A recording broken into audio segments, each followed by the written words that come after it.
చూడండి, మనకి time and distance నుంచి ఈ టైప్ ఆఫ్ మోడల్స్లో మనకి క్వశ్చన్స్ రిపీటెడ్గా వస్తూ ఉన్నాయి. ఆర్ఆర్బి, ఎస్ఎస్సి, ఎనీ కాంపిటేటివ్ ఎగ్జామ్స్లో. ఇక్కడ ఈ ప్రాబ్లం చూస్తే ఎక్కువగా లాజికల్ మెథడ్ మామూలుగా అప్లై చేసినట్లయితే దీని ఉన్న డేటాను అంతా విశ్లేషిస్తే ఎక్కువ టైం తీసుకుంటుంది. కానీ విత్ ఇన్ సెకండ్లో చూసిన వెంటనే ఆన్సర్ చేసే విధంగా మనం ఈ ప్రాబ్లం చేయొచ్చు.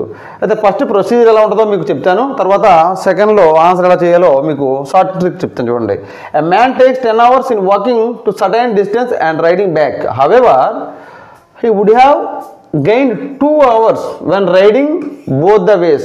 How long would he take to walk both the ways? First ఈ మ్యాన్ ఏం చేయాలంటే 10 hours తీసుకున్నాడు walking to certain distance and riding back. ఈ డిస్టెన్స్ ఏదో మనం తీసుకుంది, ఇక్కడ లెఫ్ట్ టు రైట్ వెళ్ళాడు, వాకింగ్ చేశాడు, రైట్ టు లెఫ్ట్ వచ్చినప్పుడు రైడింగ్ చేశాడు అనుకుంటే ఇక్కడ 10 hours టోటల్గా తీసుకున్నాడు.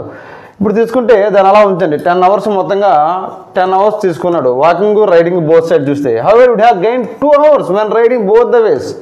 ఇక 2 ways దిస్ సైడ్ కూడా రైడింగ్ చేసినప్పుడు 2 hours గెయిన్ చేశాడు. అంటే 10లో 2 తీసేదంతా 8 hours. 8 hours అంటే ఇటు సైడ్ లెఫ్ట్ టు రైట్ వెళ్ళినప్పుడు ఎంత 4 hours తీసుకున్నట్టేనా ఆఫ్ చేయండి, అంతే కదా 8 hours.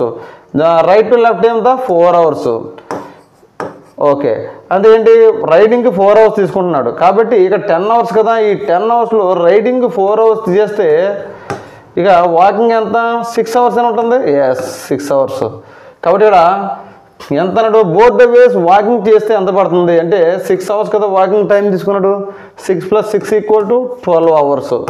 ఇది అంత ఎనాలిసిస్, ఇలాగా వాడు ఇచ్చిన డేటాని ఎనాలిసిస్. కానీ ఎప్పుడైతే మనకి వాకింగ్ రైడింగ్ ఇలా కనపడినప్పుడు 10 hours 2 hours 2 నెంబర్స్ కనపడ్డాయి, ఆ రెండు యాడ్ చేయండి. 10 + 2 = 12 hours. అంతే, షార్ట్ ట్రిక్, ఓన్లీ 1 second.